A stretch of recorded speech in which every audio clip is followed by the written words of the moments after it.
God is Not One is about the 8 rival religions that run the world. So instead of pressing all the religions into one box, like a lot of other books do, I try to separate them out and look at them individually in comparison, but individually, and not coming into it with some assumption that all religions are the same and horrible, or all religions are the same and good.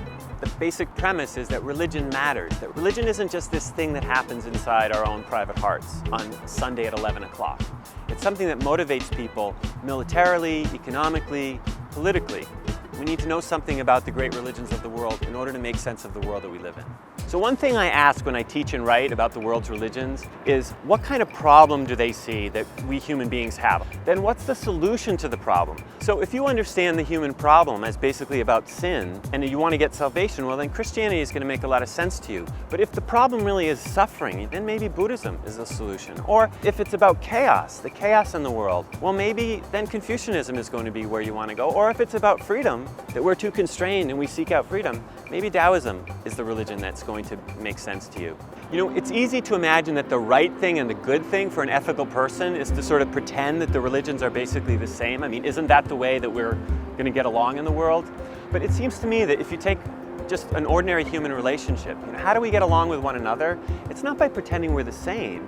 It's by acknowledging the differences that we have and then coming to understand them and then respect them. So that's what this project tries to do, is to understand the differences that the world religions have and then to come to respect them instead of having this pretense that the religions are somehow absolutely the same.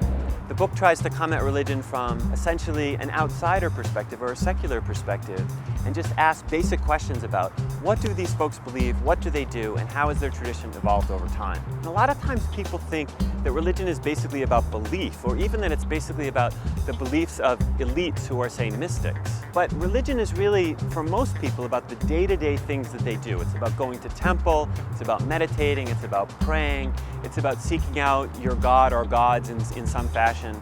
And so I try to focus not just on beliefs, but also on practices, and not just on elites like mystics, but also ordinary people, men and women, who are trying to make their way in the world.